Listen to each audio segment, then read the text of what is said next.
introduction, I would like to give you some new research information, the latest stuff that is not important for your students.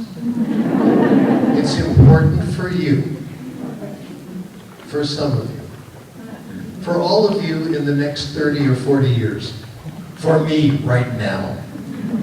The latest research has to do with getting old. I've been very interested in aging lately. I don't know why. Well, I'll tell you what happened. I was in the park a few months ago playing with my nietos. I was running around having a good time. And I felt very good and I was proud of myself because I was so active, you know. And chasing them, they were chasing me, throwing things, you know. And this man comes up to me and he says, "Are these your grandchildren or your great-grandchildren?" What do you say to that? I still don't know what I should have said. So I've been concerned about aging. And the part of aging I've been most concerned with is what happens to your brain, the mental part. Senility, dementia. Can we still quote Bill Cosby now? I'm going to do it anyway. It's a great line. He says, "Don't worry about dementia. When it comes, you won't know." All right? I'm worried about it because it runs in my family. Okay, we got the board. Oh, we got markers too.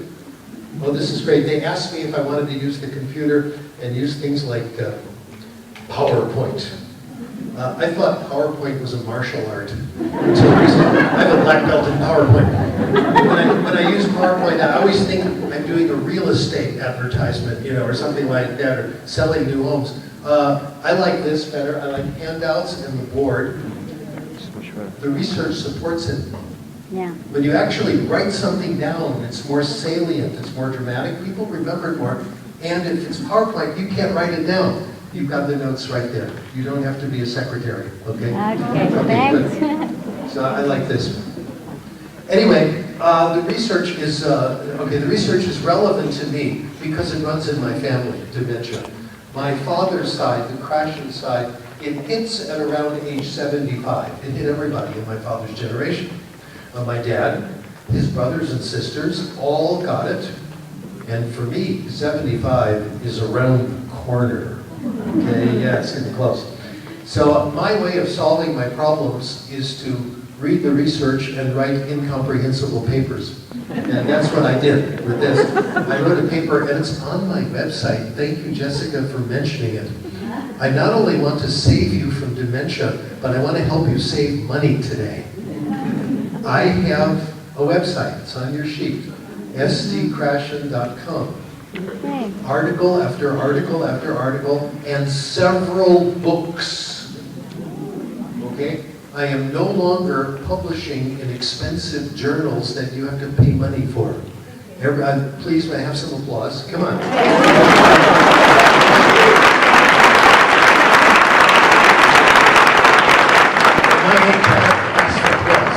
The applause side has to go up. Okay?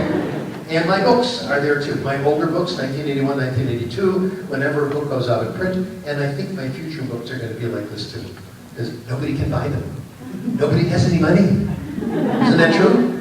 I don't know anyone who has money anymore. It's all over. Bill Gates and the Walton family have all our money. That's it. Okay. Okay, so please, with the downloads, don't ask my permission. Do it. You can share it with your friends, and if you would like to record today's lecture, it's fine with me. You can share it, give it away for birthday presents, anything. Okay?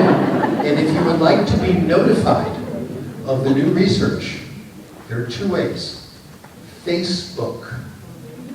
I'm on Facebook, Stephen Krashen, and I'm on Twitter, Krashen. My goal in, how many of you are on Twitter? My goal in Twitter is to catch up to Justin Bieber. Justin Bieber has dropped to 3rd place. Did you know that? 2nd place, of course, is Lady Gaga. Do you know who's in 1st place? You. Katy Perry. My granddaughter insisted I sit down and watch Roar with her 3 times. It was pretty good, I thought. Anyway. So back to dementia. So this is for you to look at in about 30, 40 years. It happens to everybody in my family, and it's going to happen to me unless I watch out and do something about it. Well, in my research, I've uncovered 3 ways of delaying dementia. And they're a good introduction to the topic today. Number 1, read a lot. People my age who read a lot have the same verbal memory as someone in their 30s who doesn't read a lot. Pretty good. Number 2, be bilingual.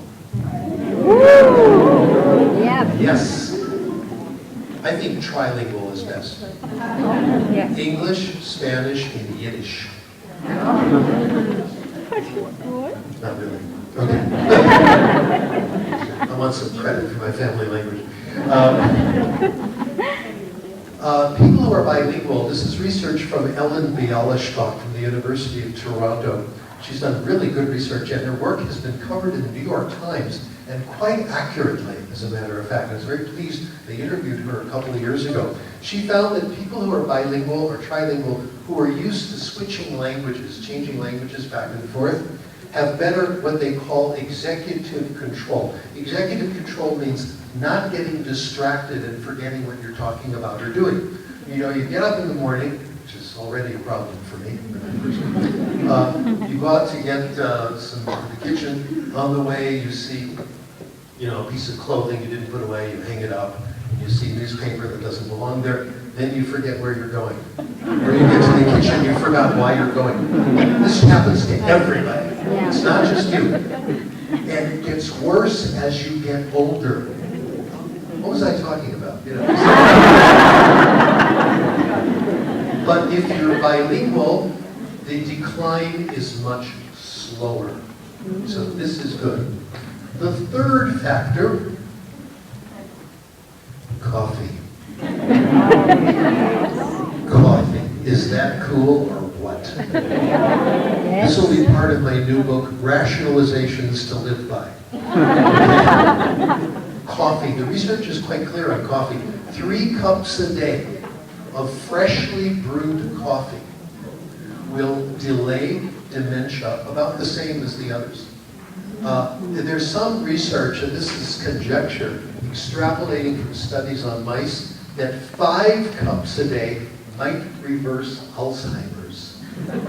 Notice you can do all 3 at once. Go to Starbucks, have a nice cup of coffee, read a book in another language at the same time. The fountain of youth. If anyone is interested in getting grant money to do research on this, I volunteer my services as subject, so I can get free latte and espresso. Okay, that brings us to the present now, and what are we going to do now?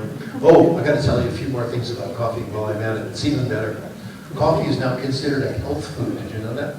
Oh, it's amazing. It's number 6 on a list of health foods published by one of the medical associations. It's the major source of antioxidants for many people. Coffee, the study from the New England Journal of Medicine says you live longer. It doesn't just seem longer. You live longer if you drink more. More coffee you drink, the longer you live, up to 10 cups a day. That's all they've studied. It may be better with 20. I don't know. Now, someone always asks me about decaf. I refuse to talk about decaf. For me, decaf is like kissing your sister. Okay? I mean, it's okay, but it's not, what is that about? It's not really the same thing, okay? All right. Okay, let's get to the present. I want to bring you up to the present by summarizing the last 35 years of my life. And I'd like to summarize it in about 10 minutes, which is about 3.5 years per minute. It's on the handout, and I want to repeat a little of it on the board here to make it more exciting. We are in the middle of a war, a major war between 2 central ideas. And it's a good war, because whatever side wins, we have good research now that's fighting this war. We're going to learn something. One side is the hypothesis I think is correct. The comprehension hypothesis. I'll write this large enough so the first two rows can see. The comprehension hypothesis, as some of you know by now, says we acquire language when we understand it, and we develop literacy when we understand what we read. We call this comprehensible input. Now here's the crucial part. This says if you want to get better in another language, get comprehensible input. That means have interesting conversations, read nice books, hear stories. The result of this, vocabulary, grammar, reading, writing, all these things come as a result. The opposing hypothesis we call skill building. Skill building makes the arrow go in the opposite direction. It reverses the causality. Remember your first English class in school? Remember what happened? Yeah. First, you studied grammar. Remember that? Yep.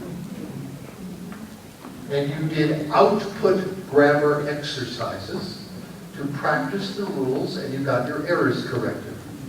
You memorized vocabulary. Then, if you did that enough and you worked really hard, someday you could use the language. We call this a delayed gratification hypothesis. Not now, but later. Suffer now, enjoy later. But the gratification never comes. In my opinion, there is not a single human being on this planet who has ever acquired language this way. It has never worked for anybody. Show me a case, I've never seen one. When you have someone who claims they did it with grammar, they also have lots of comprehensible input. And that's what caused it. Crucial point I want to make today. The causality, the direction of the arrows is different. For the comprehension hypothesis, the arrow goes from comprehensible input to skills. For the skill building, it goes the other way. First skills, and then you can use the language. Okay. Not only that, the comprehension hypothesis, under the comprehension hypothesis, language acquisition is pleasant.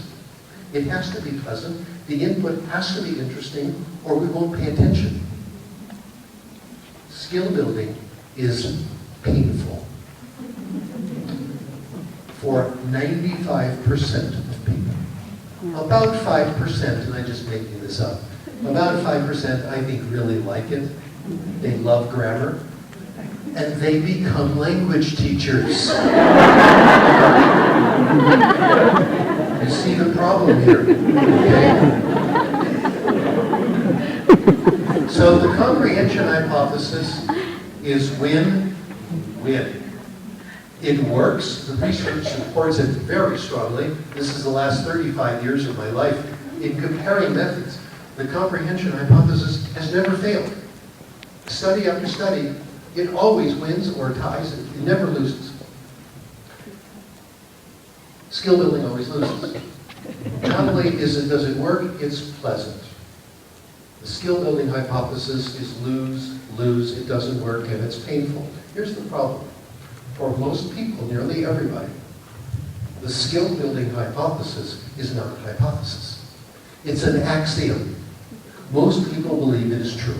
Most people are unaware that the comprehension hypothesis even exists. If you think skill building is right, then things we do in school to torture children, like all the terrible skill-based curricula, and textbooks and all this, and all the horrible examinations, which I think is child abuse.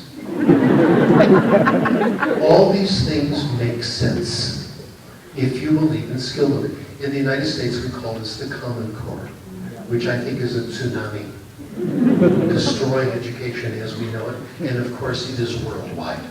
You have it here. It's in every country I've ever been to, and it's expanding every day because it's quite profitable. there's a lot of money to be made, obvious money to be made. This is what we're against, and it's all dependent on the skill building hypothesis. So this is heavy stuff, okay? This is big. Okay, that brings us up to the present. Let me go into my current obsession. My current obsession is one part of the comprehension hypothesis, an application of it, which I call the reading hypothesis. And the reading hypothesis says that reading is comprehensible input and results in massive language acquisition and massive literacy development. And there's one kind of reading that works better than any other. And it's the kind of reading that you did last night before you went to sleep. How many of you read last night before you went to sleep?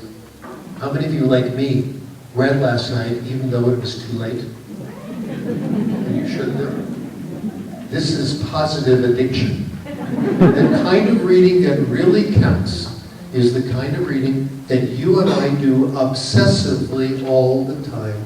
We call it free, voluntary reading. Reading because you want to. No book reports, no questions at the end of the chapter. You don't like the book, you put it down, you pick up another one. In my opinion, free voluntary reading is the most powerful tool we have in all of language education. It is a library reading. It's the best thing we have going. Free voluntary reading, our research continues to show this, I have new results all the time, is the source of our reading ability, reading comprehension ability. It's the source of our ability to write with an acceptable writing style. It's the source of our vocabulary knowledge. It's the source of most of our spelling ability. It's the source of our ability to understand and use complex grammatical constructions. This is study after study after study, all an article after article on the website. What I'd like to do today is very briefly bring you up to date and tell you about two very recent studies that I think are really interesting. So you're getting the latest. Take a look at your handout and look at where it says the UK study, Sullivan and Brown.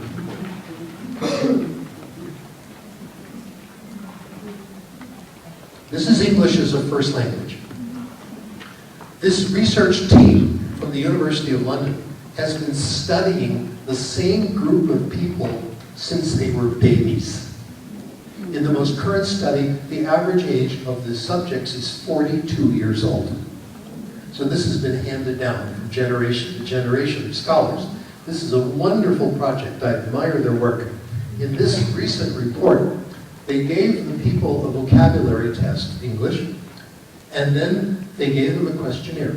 And they wanted to know what the predictors are of vocabulary knowledge among 42-year-old people. Here's what they found. The best predictor, how much reading they're doing now. This doesn't matter how much they read when they were younger. This is controlling for that. Okay? This is assuming that didn't happen. The reading you do as a grown-up is what makes you a better reader, continues to make a better reader. This is good news for old people. This means you can get better any time in language acquisition. You can get better in first language, you can get better in second language, no matter how old you are. The language acquisition device never shuts down. This is wonderful news. Now, if you look at the kinds of things they read, yes, reading nonfiction was a good predictor. Reading fiction was better. This is good stuff. I'll tell you why, many reasons. First of all, reading heavy fiction was the best. Reading ordinary middle-brow fiction was just as good as nonfiction. In the United States, what they're doing, which is all wrong, don't listen to the United States, please. Make up your own mind, okay? This is a bad tendency. I have to say this, okay, about my country. Okay, they're pushing everyone in the wrong direction. The trend now in the United States, not the trend that's becoming the law for the Common Core, is to emphasize nonfiction, not stories. We must have a certain amount of nonfiction, okay? Can't have them just reading these silly stories, all that stuff. But it turns out fiction is powerful. and I'll be talking about that later. It also doesn't matter if your parents were wealthy or not. Reading will overcome the effects of poverty. It lets poor kids read as well as middle-class kids. Well, that's the recent study from England. Let me tell you about our recent study, which is summarized briefly on the next page. One of my colleagues, I have lots of colleagues I work with in many countries. A lot of my colleagues now were my students back in the 1990s, and we're still working together. Isn't that wonderful? Yeah. Beniko Mason is one of them. She's not quite my student. Actually, I served on her doctoral committee in Japan. And my other former student, Si and Lee, came from Taiwan, and we were both on her committee. It's a good thing we were there. We understood her work. I don't know if the others did. Anyway, Beniko Mason has been doing excellent research in Japan. She's a university professor, and she also teaches English as a foreign language. She teaches courses to adults, among other things. And the classes are stories and reading graded readers at home, which is a very good combination. One of the things the publishers have done right, in my opinion, are the graded readers, which have been very helpful for beginners. Well, some of her students, when they finished the class, asked Dr. Mason if they could continue to get better in English, and would she help them? She said, fine, I'll put you on a free reading program. I'll make books available to you and help you choose ones that suit your interest. But one condition, we would like you to take the pre and post TOEIC test. Sorry, that was a bad job here. Maybe 2 more copies of the old The TOEIC test. The TOEIC test is a very famous test. In Asia, it's like the TOEFL test. And in fact, in Japan, companies require a certain TOEIC score to get jobs and all this. And a score of about 250 is kind of just barely functioning, intermediate. It's kind of the way I speak Spanish. And a score of around 950 is super high. That's wonderful. By the way, I should explain my own languages. What is helpful to me as a scholar of languages is to have different competencies at different languages. Like German and French, I'm best in. I'm pretty good, okay? Spanish, kind of mediocre, exactly intermediate, where I can say a lot of things, but I don't understand everything, okay? After that, Hebrew, a little bit lower. After that, Ethiopian language. I was in Ethiopia when I was a young man. And I used to be pretty good, but it's kind of going away. And Mandarin. When I say things, people just stare at me. Or sometimes they laugh. But I keep trying, you know, okay.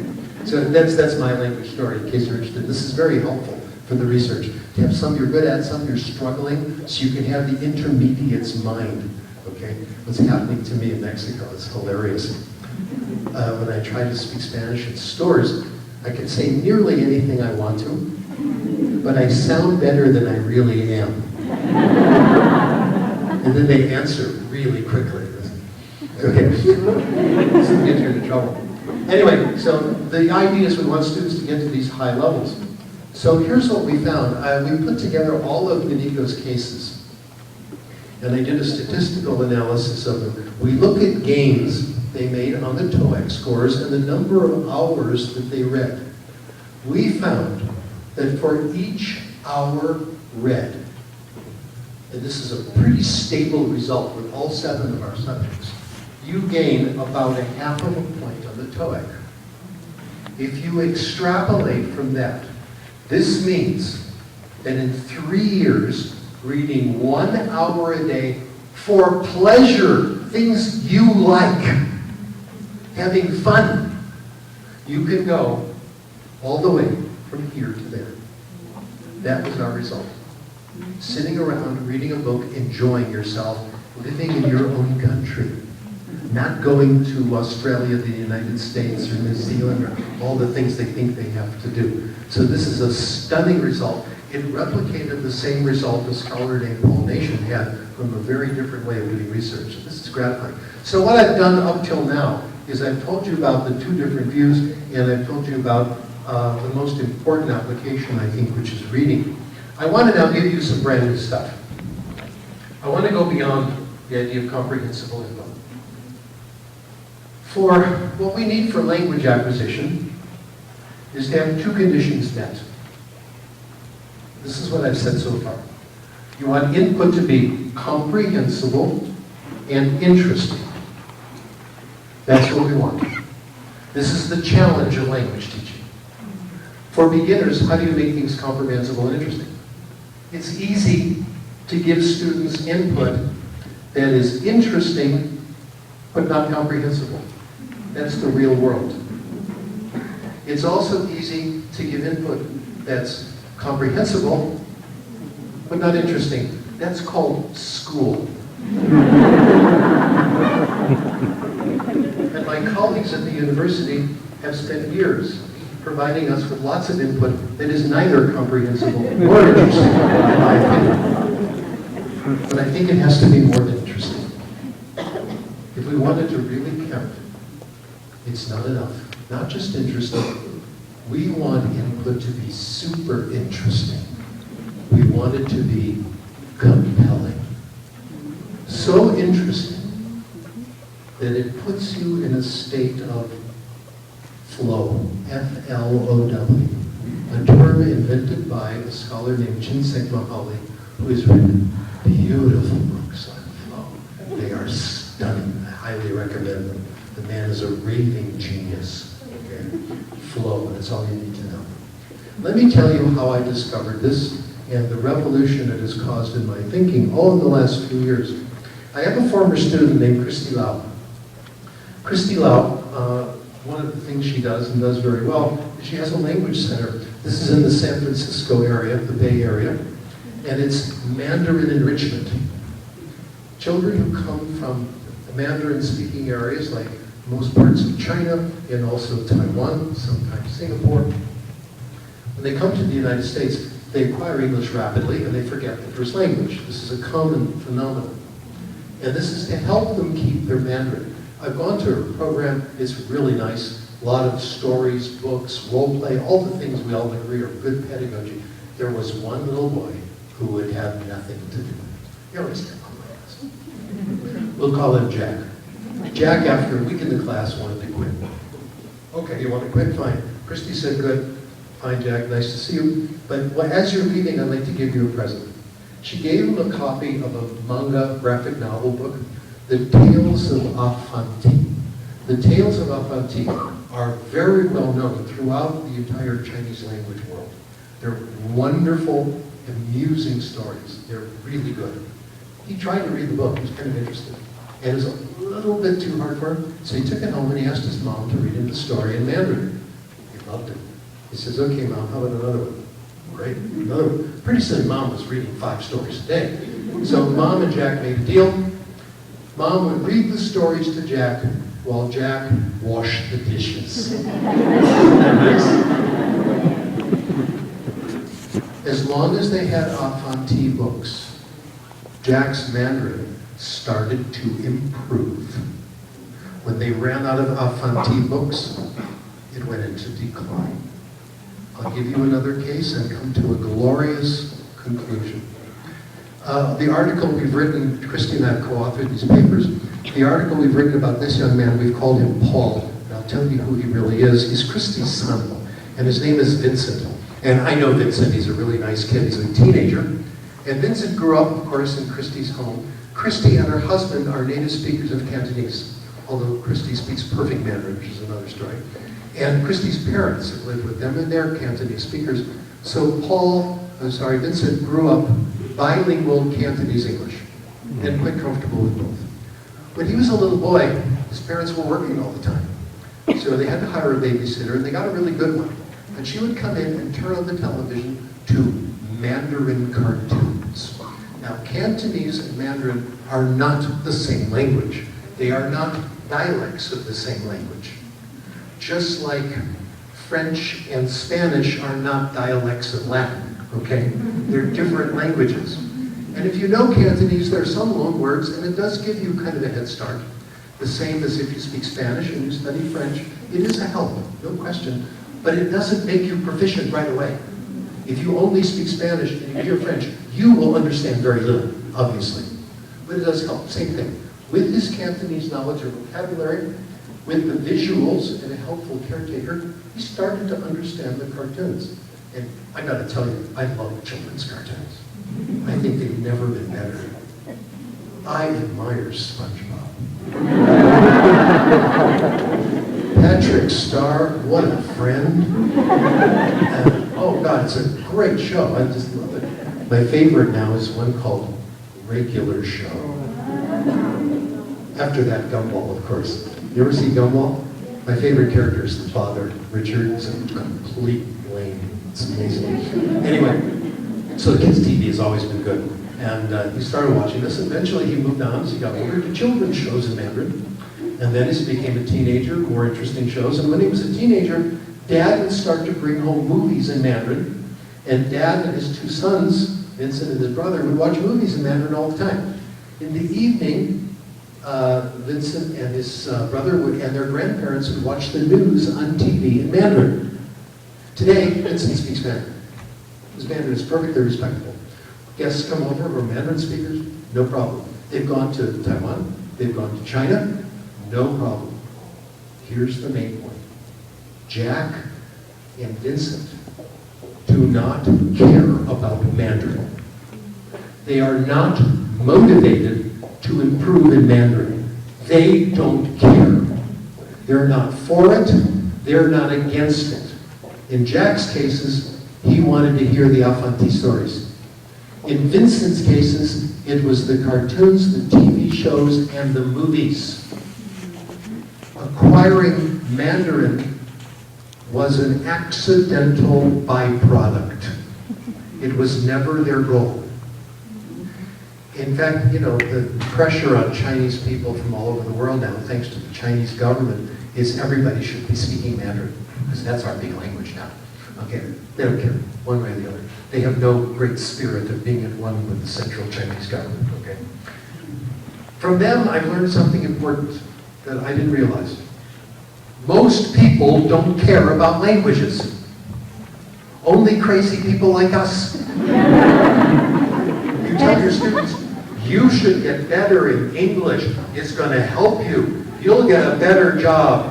The 10-year-old child, that doesn't work. You tell them a good story, then it's going to happen. Language acquisition is the result of doing something else. And we've got to make this something else very important and very wonderful and compelling. It's the story that counts. From this, I come to this glorious conclusion. I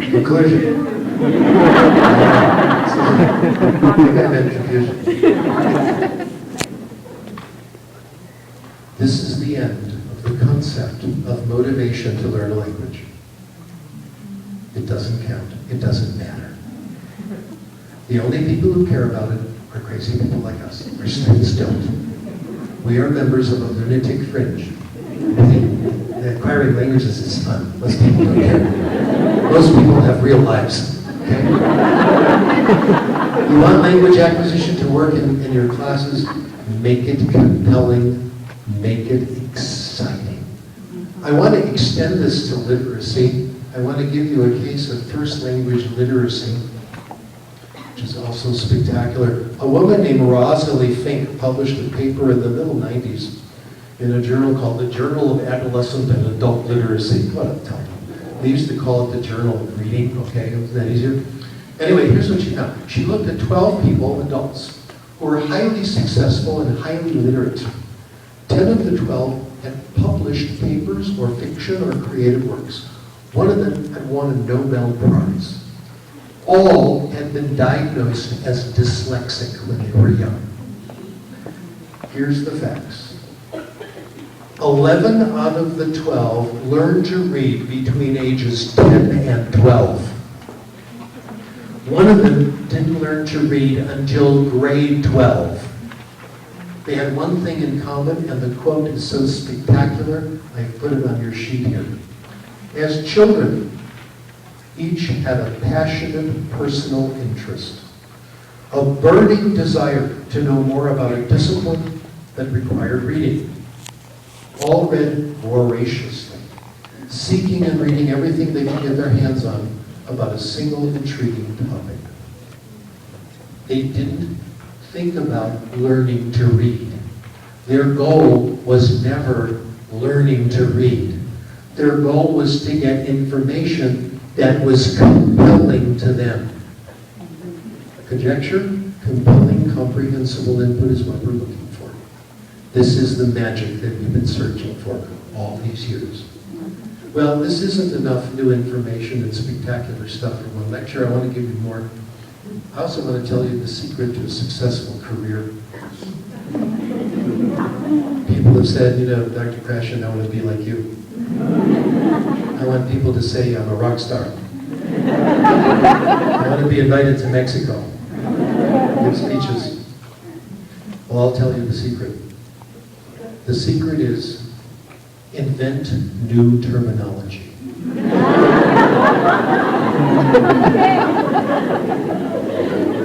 It's worked for me. Comprehensible input, acquisition learning, monitor, I all invented that stuff. I didn't invent the affective filter, but I get credit for it. And make sure the terminology is not quite comprehensible. My favorite was I+1. People are still confused. And if you make it incomprehensible or a little bit hard, they think you're a lot smarter than they are. So you got to keep coming up with new terminology. So I've given you a new one, compelling, comprehensible. It's a little too clear. I've got to make it, you know, a little more vague, a little more opaque. They say it can be better. So here's another one.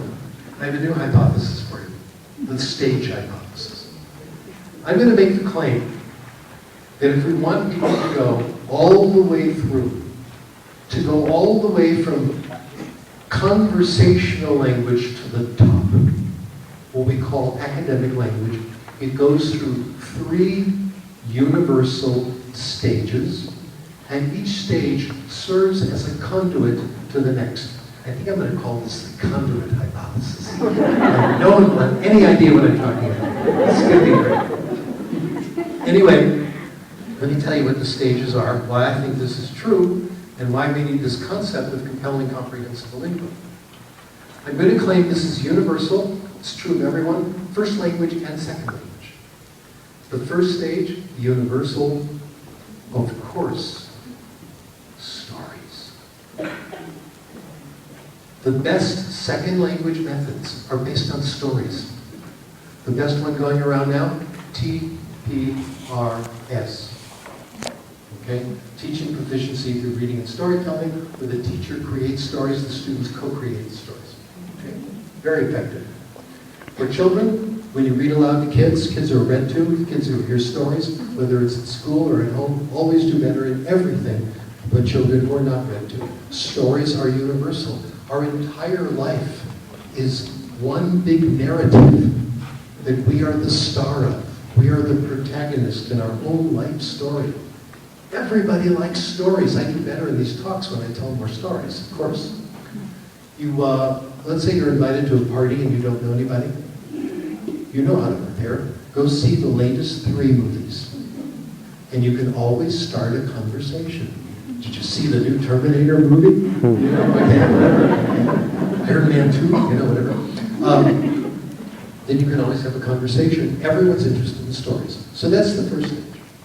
The second stage, years and years of what you did as a teenager. Free voluntary reading, reading for pleasure, reading junk, basura. Okay, novels that your parents did not approve of. Okay? Mystery novels, romance novels, adventure novels, etc. Years and years of doing this. My claim is this is the bridge between conversational language and academic language. By itself, all that reading you did will not bring you to the highest levels, but it prepares you for the next level. The next level is specialized or academic reading. You find an area that you are interested in, you do narrow, compelling, self-selected reading, and you get all the specialized vocabulary you need. It cannot happen any other way. It can't happen through study. Impossible. Academic language is too difficult. By the way, today I'm pronouncing another death and we should celebrate. The death of the study of academic language. The death of academic English. It is a multi-billion-dollar industry. It has never worked. I'll tell you what it is in case you don't know. Scientists, linguists go out and describe academic language. They describe the text structure of academic articles. Like, these are researchers whom I admire because they do good linguistics. It's just not interesting for us. John Lyons, for example, has a book and several papers about the structure of abstracts of scientific papers, how they're put together. They're so difficult, you can hardly get through the articles. I can hardly get through them. And then he changes it as he comes up with new discoveries. What he's proven is you can't teach this stuff, it's too complicated, it has to be acquired. Vocabulary, same thing. The average educated native speaker of English knows at least 50,000 words, probably 150,000. That's not, and you guys, bilinguals, my gosh, you know 300,000 words because the two languages combined, sometimes more. That's not 300,000 trips to the dictionary, 300,000 draw a line from the word to the definition, 300,000 write 3 sentences with every word. There aren't enough hours in 10 lifetimes to do that. In fact, I think a safe bet, so it has to be acquired through reading. And this is shown again and again, that when you're reading and you see an unfamiliar word in a helpful context, and most of them are helpful, you get a little piece of it. Each time you see it, you get a little more. And if people read enough, it's more than enough. And people do read enough. Your vocabularies, I'd say people here who speak English as a second language, your academic vocabulary in English, I know, is larger than most native speakers. Certainly larger than George W. Bush's. I love this job. I can't be fired. It's wonderful. I am Professor Emeritus.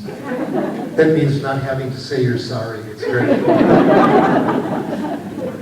Anyway, we also know that it can't come from the classroom. Even if you look at, say, content-based classes, sheltered classes, most of what goes on in classes, there have been studies in classes, Douglas Viber's done this. Classroom discourse, even in a heavy academic topic, is largely conversational. What I'm doing now is largely conversational. Yes, there's more academic prose than talking about the weather, or how are you, how many children do you have, but it's not as heavy as a scientific article. So this has to come from reading. I want to give you a case history here. One case history, the one I know best. And my prediction is you will find it's true of you too. I'm going to tell you about me and my development of academic English. Each stage, what I went through. And I can underline and emphasize certain things that I think are universal. Stories. I would like to be able to give you a heroic story of how I overcame great obstacles and nevertheless succeeded even though the world was against me, but it's not true. You know, between lives, you're supposed to have this meeting with your spirit guide and with your people you've incarnated with over and over, and you decide what your next lifetime is going to be, the lessons you have to learn. In that meeting, I don't remember it, but in that meeting, they decided to give me a free pass on this one. I really had an easy life, no kidding. I was born into a middle-class family in Chicago, Illinois, that became upper middle class, all right? With no family pathology, nothing. Mommy and Daddy loved each other, and they loved me and my sister. We had a great family. It was wonderful. My sister, I will never understand my sister. She's always been so nice to me. She's 3.5 years older, and she and her husband, to my notes is how to little boy, always have been nice to me, always have watched out for me. And I never do anything nice to them. Okay? Let me tell you about my dad and my sister. First of all, my sister. My sister read me stories. My sister she and I listened to stories together on the radio. When I was 9 years old, my sister took me to a local branch of the Chicago Public Library and got me a library card. Pause for my sister. My father gave me an infinite budget for comic books.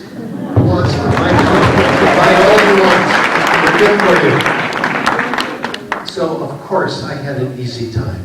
In school, stories everywhere, in class, in the library, so I had no trouble at all. My middle stage of free voluntary reading began around what we call middle school age, around age 9 or 10, and I went through 3 sub-stages. My claim is that the sub-stages are not universal, but this stage is. My first sub-stage was comic books. Now, I lived in, this was back in the 1940s, the early 50s. And in those days, it was called the golden age of comics, but it really wasn't.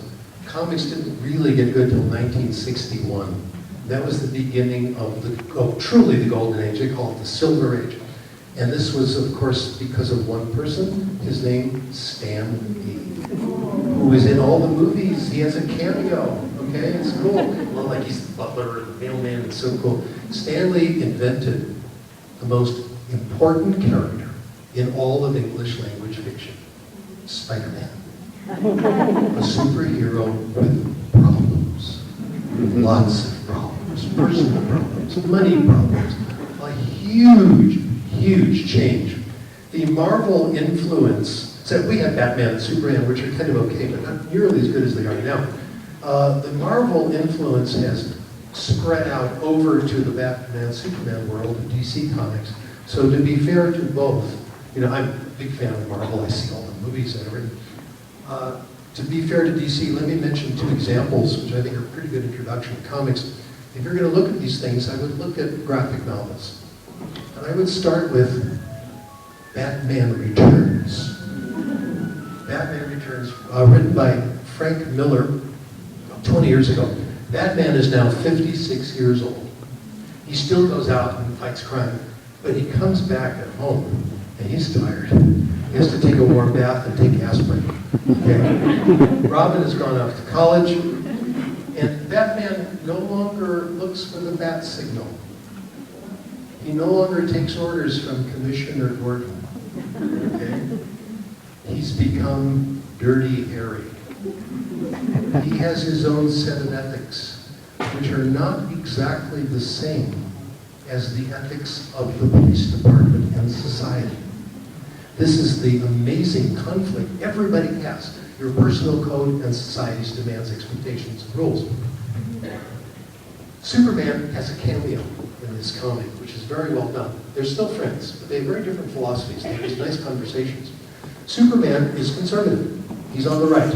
Batman's on the left. They have mutual admiration and respect. Superman says, if the law says to do it, I do it. That's the idea. DC does not take a position. They present 2 sides. Very good. This is similar to the Iron Man 2 movie, which I really liked. Tony Stark, in the beginning of the movie, is been called to a hearing by the United States Senate, if you remember. And this is Robert Downey, who's perfect for the role, of course. And the senator says, you know, you got this Iron Man thing, and you can fly around the world and blow up buildings and all this. This is a dangerous weapon. This belongs to the government. The citizen can't have it. And Tony Stark says, no, look, I'm doing what you should be doing. I'm solving crime. I'm fighting evil all over the world. Don't take it away. The movie does not come to a position. The movie shows the conflict between our individual freedoms, our own set of morals, and society's expectations and rules. I think this is very well done. Another one, which is DC, is The Watchmen, which became a movie. And it's from the quote of Cicero, who's watching the watchman? If we have superheroes, who's making sure they're doing the right thing? Okay? I should mention to you, you've heard in Jessica's introduction, thank you for that, what my honors and things have been, but I actually have another honor. I am much more wonderful than you would imagine. I'm more modest too, as you can tell. I have received the highest award possible in our field.